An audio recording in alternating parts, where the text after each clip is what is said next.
Hey, what's up, Hot Garbage Squad? It's the young Ash with foxysw. Hey, Ash, how are you doing?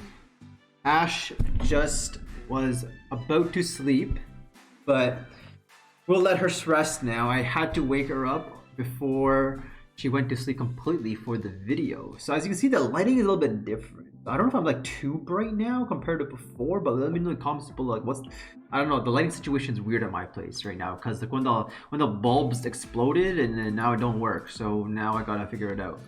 Anyways, in today's video, I want to talk about the number one challenge I've had in this game as a noob account, and a little bit surprising to some of you guys. We just got the auto update of Dimensional Hole.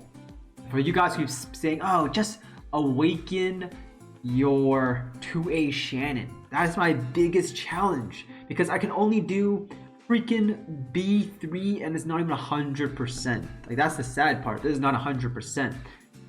Comtuous may need to rework this dungeon because when you're doing 2A Shannon to get a GB12 team that's really safe and very secure, and all of you guys who are hating on 2A Shannon, you guys just don't understand that she's so underrated. Like, I don't want you guys thinking this is a waste of your resources, because if I went back in time and I had to redo my 2As, I would do Crow number 1 if I didn't have a Bethany, but because I do have a Bethany, I don't need the Crow. Number 2, then it would be Shannon. Because, not Bella, Shannon. Because Bella, I realized you don't need Bella with her high, like, Bella's got good base stats, right? And 2A gives even better base stats. But you don't need Bella in your first GB12 team. You don't. I figured it out, like, Sigmaris, Lauren, Fran, Vermos, and Shannon. That works the best overall. And the reason is because Lauren attacks the boss and it reduces the attack bar, so it never gets turned to AoE you. If you don't get a chance to AoE you don't need an AoE healing from Bella. The extra healing is not required. So this would have been my first 2A on this account if I could redo everything and not Bella.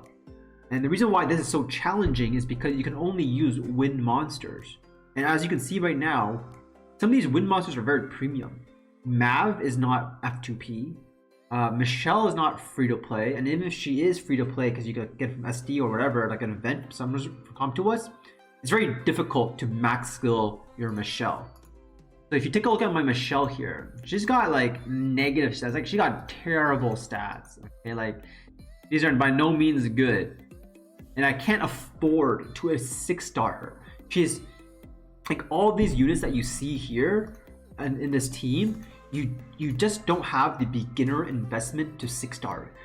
In the early game phase, I'm focused on 6-starring Sigmaris, Lauren, Fran, maybe Vermos or Crow, right? You're not focused on 6-star Mav for TOA. Skogul, you guys probably don't even have Skogul 2 weeks into the game. And then Michelle, 100% not a 6-star unit that you want to focus on early game, but here we are, my 5-star team. The only 6-star is my Skogul.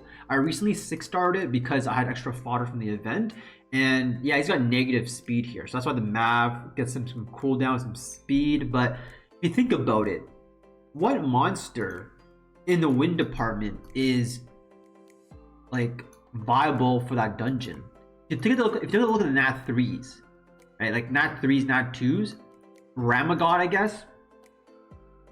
Like Ramagod would be one. The Yeti's gonna be a healer, but he's not a reviver. He gets it for free, right? So maybe not him because the base is kind of low. This one, continuous damage, but realistically, again, what I'm looking for is a monster that will have late game potential that you will use in the future, not just now, but in the future. And none of these wind monsters, like maybe this guy Ramahan, because you can use it with a Copper Bulldozer team, but realistically, that's still super far away. So not Ramahan. Maybe Ramagod, because it's still 2-way him. Good for Guild War, but maybe. But he's gonna be very slow because you will take like less HP and then you just do go to Pound Town, right? With clean shot. And then you look at the rest of them. Maybe your Windcat, but your Windcat, first of all, if you want to 2-way it, you gotta find a Windcat, max skill the Windcat with no SD, and then you have to 2A it. So if you don't use a 2A version, it's okay, not terrible, and it has late game potential for GB12, right? But for those who don't have it, hard investment, right? Michelle, we mentioned it. I use it. It's free to play. Archer, Ardella. She's okay in the Water Rift, but outside of that, you don't need an R5 anymore because of speed runs. Also, new monsters like Twins, for example. So Ardella doesn't really have a place anymore in this game. It used to be R5. It used to be like Water Rift, but now not so much. Maybe I'm missing some other units here, like this guy right here. But he needs he can heal. He does damage, right? But think about it. He's a toy. He's not a late game unit. Like, do I really want to invest a 6-star or a 5-star on a Juan? Not exactly. Copper, definitely late game potential, but I'm not using the 3rd skill every time to kill one monster. Doesn't make sense. Mav, fantastic for TOA. You can 6-star it, right? And then we get to the 4 stars. Lucian is by far the easiest one, like by far. Orang, yeah, I guess you use a 5-star Orang before you use it for Sigmaris, but that's still kind of iffy.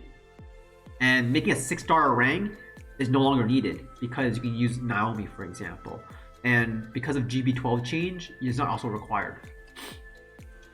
We look at this guy right here. Yeah, I guess he's a damage dealer, also fusion food, but not fantastic. But there's no point in me looking at the Nat 4s because these Nat 4s overall is not very obtainable, right? So this dungeon by far has been the most challenging one for me. And if you're gonna use like a starter GB12 team, like there's no dots, like Bernard no dots, Shannon no dots, other wind monsters like Skullgirl's my only wind monster. I thought about using Lupinus because if you 5-star max Lupinus, you can still move your vampire runes over to your Lupinus, but then that is 300,000 mana to move it there and then move it back that I don't have. So I can definitely speed it up and make it faster and then do this, right? But here comes the next problem. Next problem is if you have the units to do B3, can you do B4? Like this team right here in B4, the trash waves, like this crystals, heal the boss. I'm not gonna do it because I failed because I don't have the damage. So if you don't have DPS monsters that are wind to clear the crystals before the healing comes in, or like heal block, for example, then you're not gonna be able to clear B4. And when you're not clearing B4, it's not as efficient, right? So B3 realistically is what all noobs will be clearing and has been very, very challenging. But at the same time, even though it's been challenging, it's definitely gonna be worth it. But my question is, will come to us, like for those who don't know, like in all the previous patches, Complex is making the game a lot easier. Then streamlining progression, making it easier, making like the gatekeeping, like the I don't know how to describe it. They're making the game easier basically. And will they make this game easier by making 2A Shannon more accessible by changing how the dungeon operates? I'm not sure, or maybe they just want everyone to struggle through it, or maybe they just don't think 2A Shannon is supposed to be for your first GB12 team. But I'm gonna tell you right now, it is. Like, don't get me wrong. Like, 100% GB12 team, Shannon #1 will make you survive. Anyways, that's this video. Let me know your thoughts about that specific dungeon. And for those who built your 2A Shannons, in the description, in the comments below, tell everyone how much you love it, how much you don't regret it. You don't regret it. I know you don't, okay? Don't even lie to me. Don't even